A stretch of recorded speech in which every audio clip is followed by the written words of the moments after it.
Welcome to the Productivity Podcast. Delighted today to be joined by Simon Costigan, change specialist. Hi, Simon. How are you? I'm good, Simon. How are you? Good to see you. Well, good Yeah, to speak to you. Sorry. speak. Yeah. Well, ironically, I think we worked at Boots at the same time, but our paths didn't cross. I think it was one of those East Side, West Side, which sounds all very street to people who won't understand Boots things. But yeah, good to catch up, and thanks for coming on. No, my pleasure, Simon. Thank you for having me. So you deal in change. I suppose we all think we're quite good at it, but actually, in reality, we're probably not as good as we all think. And certainly in a business context, one of the most difficult things to do. Certainly, lots of transformation projects in play. Are they really transformation, evolution, all that kind of stuff that we'll get into? But before we get into the meat of this episode, do you want to tell us a bit about yourself? I mentioned you worked at Boots, but I know you've done more than that. Yes, well, obviously you're right. We crossed paths at Boots. I spent sort of 25, 26 years Boots UK, and then more latterly Walgreens in their global brands arm. Then left Boots, worked for a small merchandising company called Momentum In Store, delivering a large scale cosmetics transformation program for Boots. So I went from working for Boots to working for Boots as a supplier. So that was a little bit of an odd dynamic to get my head around. But yeah, that was really good. And then predominantly worked in large UK high street retailers delivering change and transformation programs. So, Wilco, DFS, Holland and Barrett, Benson's for Bed. So, big recognizable names on the UK high street. Amazing. And change, certainly the transformation banner absolutely fascinates me because, like retail through and through, worked for lots of different brands and we work with lots of different brands. I suppose my skepticism says, have I ever seen true transformation? So that step change, very, very rarely, I suppose, is my position at the moment. So why do you think there's lots of kind of change stroke transformation projects, but it just seems so difficult to do? I think the big dynamic that is often overlooked is people. So and it they and people flow through every kind of transformational change or any size of change for that matter that you're wanting to make in a business context, whether that's procedural change, governance change, tech change. There is always a people element to it, and there's always a need to lead people through the change. And I often feel that businesses always go after the stuff that is not easy, but the stuff that's more tangible. So, you've got a new process, it's written down, you've got a new system, you can touch it, you can feel it, new governance or new compliance that may come through, regulatory bodies. These are hard measures, for want of a better word, where the people element is far softer and it's far more an emotional state that you have to put yourself into to lead people through the change that you want to go as a business. So I think for me that's the biggest point of failure in any large, medium, or small scale change that businesses or individuals want to make, for that matter. And we've seen through lockdown a massive leap forward in the way that certainly if we just take retail as an example, that we can communicate to frontline workers. They've all been mobilised with apps, potentially different ways. So rather than this communication sticking with the store manager, and it may or may not get down to your 4, 6, 8 hour a week part timers. That's a seemingly a big tick in the box, but it must come back to the point that it has to be joined up from senior level, boardroom, all the execs, all the way down to the customer facing colleagues on the floor. Absolutely, completely agree. So, in when delivering any change through any business, for me, the senior leadership team need to be 100% aligned. And I'm sure you've experienced it, and I've absolutely experienced it, where you're sat in a meeting with senior leaders, directors, heads of, and as an example, you're looking to put a new process in place, and everybody sits around the table, and everybody accepts and agrees that the change needs to happen you agree the timescales, you agree the approach, and then you leave the room and you start to speak with the individuals, the colleagues, and the functional heads that it directly affects, and the message that's come out of the steering group or program board or whatever kind of meeting it is, the message that they've received from their director is very different to the message that you're then trying to convey. So the necessity to have that agreement at a senior level before everybody leaves the room is incredibly important. And if people aren't comfortable or aren't happy with either the proposal or the proposed approach or the way that they want to see it implemented in the business, I believe leaders have a um, a need to express their feelings and give their feedback in how they want it to be done, because it's incredibly important that when people are aligned and that they agree that they're aligned, that's stuck to. I mean, I'll give an example. I was working in a retailer where we were putting in a new ranging process. I agreed with the directors what we'd do, when we'd do it, went to speak to the functional heads around, okay, so this is what we're going to do. This is the new documentation. This is why we're going to do it. This is how it affects you, and this is the benefit. The response was, "Oh, my directors told me not to do that because I'm too busy." So then you lose potentially 2, 3, 4 weeks trying to realign either the meeting that you've had previously or re-engaging stakeholders to understand what's gone wrong and what you need to do differently. So that initial conversation, it could be very, very uncomfortable because you're asking for openness, transparency, and for people to be really, really candid and go, actually, no, I don't agree with that. But I'd rather be sat in a room with a group of people who are happy to disagree with each other and either go away, reflect, and then come back, or work through, the difficulties, their feedback, and what they're not comfortable with there and then in the room, to a point where we can leave the room. Everybody's aligned, everybody's joined up in terms of this is the approach and this is how we're going to do it. And you mentioned two words there, kind of open and transparent. And I think, again, as organizations get into the mechanics of delivering the change, and we'll touch on some of the other bits in a second, I very rarely see lots of these programs being reported as off track, or the status report having any reds on it. There might be a few ambers of this is a bit late, or a supplier's not done that, whatever. Lots of green. So again, that must be a big play back to that open and transparent culture piece of this is what we've agreed at a senior level. This is and we'll touch on comms in a second. This is how we're going to do it, when, but almost an acceptance of very rarely do things run to plan on time. There's always curveballs, isn't there, certainly in these big projects. Absolutely. I mean, projects and programs, as you know, Simon, they're never linear. So you don't go from one milestone to the next, in sequence. You'll go forward to, and then something will happen, and you may have to go back, or you go off at a slight tangent and then drop back into the milestone. But I agree with you. I've been in businesses where reds, for want of a better word, are frowned upon, and directors are seen. The perception is that you are failing within the program that you're delivering on behalf of the business. Where I would come from is reporting a red is critically important, because if you report it as amber, as you've just touched on, and the program starts to drift, well, then you start to encounter benefits erosion. And what you initially set out to achieve 9 times out of 10 isn't what you end up delivering. So, it's incredibly important to be open, honest, and transparent, and actually put your hands up and go, do you know what? We're having problems in these programs. So it may be personality issues, it may be issues with a third party supplier.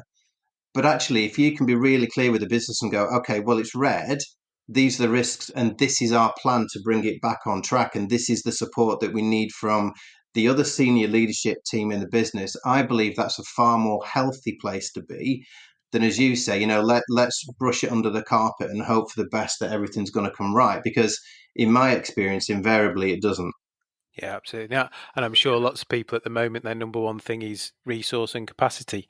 So giving somebody extra bits to do within their day job and then wondering why it's not a priority to them. Back to the initial bit of buying and top down cascade all the way through that organization. So yeah, be interesting. Anybody listening, if they've got any views on that in terms of the way things are reported and either the openness and transparency in organizations to feel comfortable reporting those issues and seeking help, or actually is it more of a, well, let's not really say it's a red, let's say it's an amber and move forward. You, And you could even argue that actually, if you're using red, amber, green as, to status report, and then you remove amber. So it's either green or it's red. Because what does amber actually tell you? So amber tells you that it's off track, but then you're getting into the point where you agree the tolerances. So if we're off track, what does that actually mean? So if we're a week off track, is that acceptable? If we go 3 weeks off track, does that then become an issue? So I would encourage people to think about, if you are looking at using amber as a metric, then what do the tolerances within that mean? yeah, that's a good call. That's a good call. And I touched before on communication. So easier to get to frontline colleagues now, I think, post lockdown, because people have invested in the tech and had to kind of pivot at that critical moment in time. Certainly from a retail point of view, and those essential retailers. But is a strong comms plan a kind of good platform for success and increase your probability of getting there? I think it's essential. So in any change that you go through, people will want to understand, excuse me, three things. What's the change? How does it affect me? And what does it mean for my job? People, everybody's intrinsically selfish when it comes to their own job. So, as part of any change, I would encourage anyone to really think about what's your engagement and your communication strategy. Because, you and I will know from our Boots days, we went through went through enough organizational change programs, when the business was either removing roles or changing the shape of the organization. And we'd all sit in those town halls and everybody would talk about what the change was and what it meant for the business and what the benefits were. But I always felt that the individual communication on a one-to-one basis was sometimes lacking. And this is the real nub of it. This is the real benefit where communication comes in, because everybody will deal with change differently. Some people will embrace it, some people will be ambivalent to it, some people will openly resist it. And in my view, it's the leader's accountability to truly understand how that person is feeling and lead them through the change. We've all talked about the emotional cycle of change, and I think everybody is very, very aware of that and how the trough works, etc., etc. But what we have to recognize is, if we are taking somebody through change, there will be a period of mourning that they will go through. So let's take a new tech adoption within a business, and it's a new system, could be a payroll system, could be anything for that matter.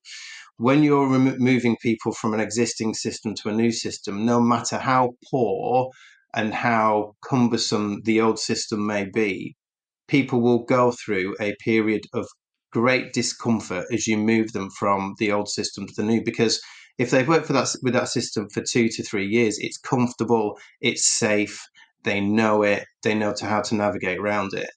Success will only really truly come when that person is working with the new system either to the same level of competence or a greater level of competence. And this is what people and businesses very often miss. So we'll put a new system in, and then, there's a period of potentially 4 to 6 months where the business is trying to reset itself and get everybody on board with the systems, instead of taking everybody individually on their own change journey, which I believe is a far more effective and beneficial way to lead. Yeah, no, I agree. And kind of plays into people reverting to type or that familiarity. So, again, how do you start to mitigate some of those behaviors where, and we see it all the time, people are checking stock again when they've been told 3, 4, 5 years ago, you don't need to check stock, it's all from the DC, don't worry about it. Yeah, it's about understanding, the benefits, but also the consequences. So as you say, taking that example, if you're checking in stock through the back door and it's no longer needed in the business, what else in the business isn't happening that would give greater benefit. So I think it's painting the picture of um, the wider understanding of the business and where that person's role fits in. So yes, you might find it comfortable, but actually, if you find six shampoos and ask for shampoos that are missing, that may be 10 quid as an example, but actually there's other activity in the business that would generate 50, 100, 200, 300 pounds, then actually it's starting to quantify it with some really solid metrics to go, yes, I understand why you believe it's beneficial, but actually if you boil it down to the business benefit and where I want you to invest your time, it's about giving that people the understanding, because very often in business we tell people the what and the how, but we very often miss out the why.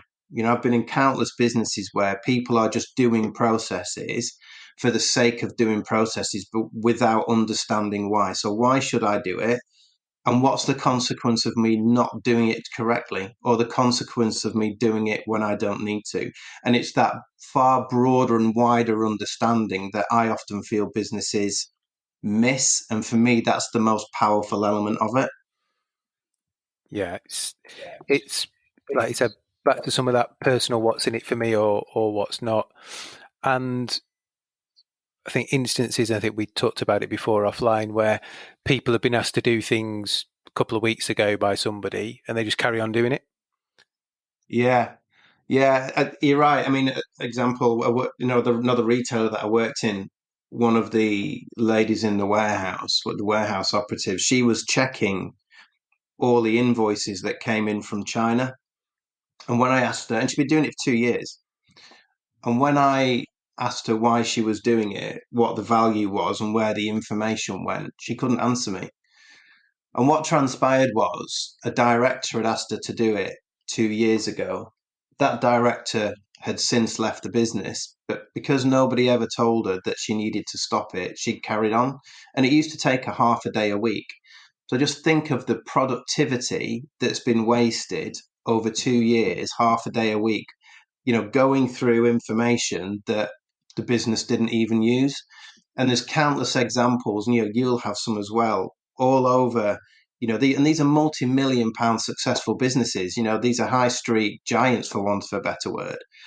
But there's so much wastage just due to a lack of understanding of where I fit, where my role fits, and actually what can I do to truly drive the business forward.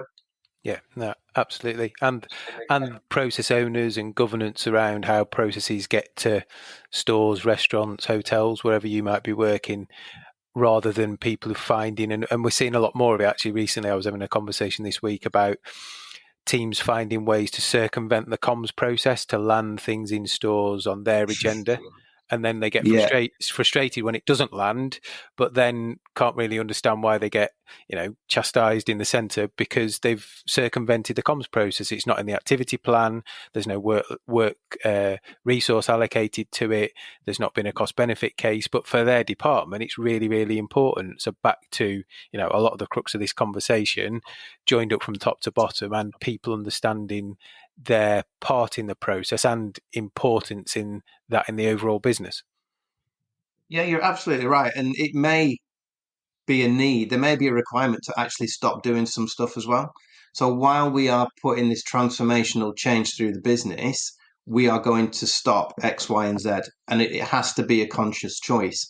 And that also then, we touched on it previously, leans into resource.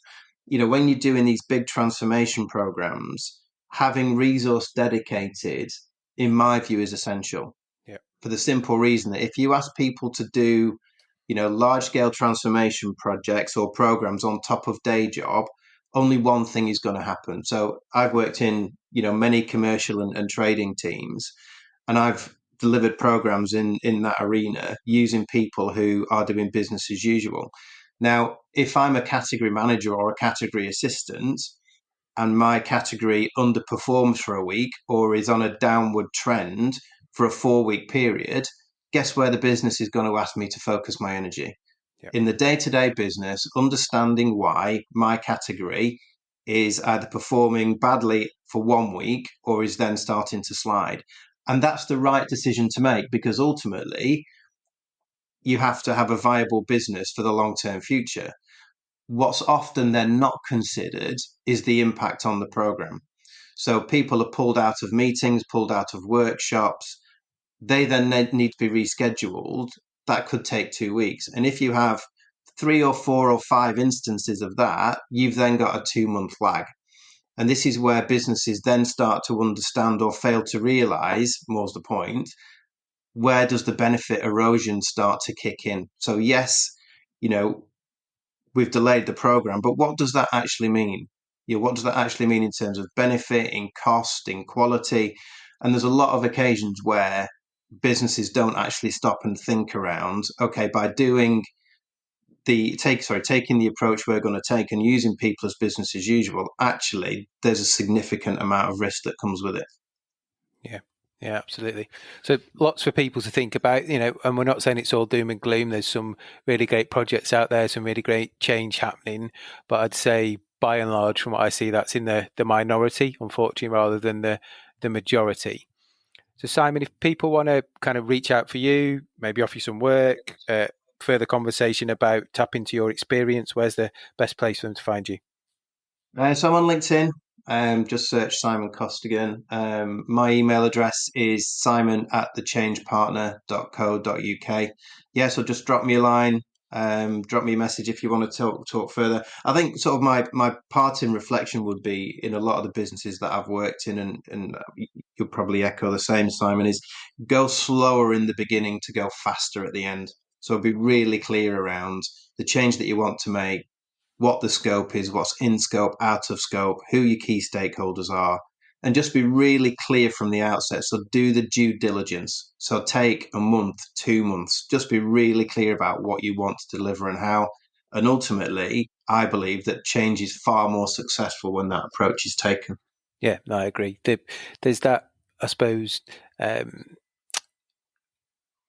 a wave of enthusiasm at the start of the big project. People are excited and they want to get going and they can kind of see some of the things they want to do or the tech they're going to touch or the new tech they're going to bring in. So yeah, absolutely echo that of, yeah, it's good to be excited. It's probably going to be a long journey. So don't lose all that excitement at the start. Enjoy the ride, but yeah, get the foundations right. And then you've got something really positive to build on.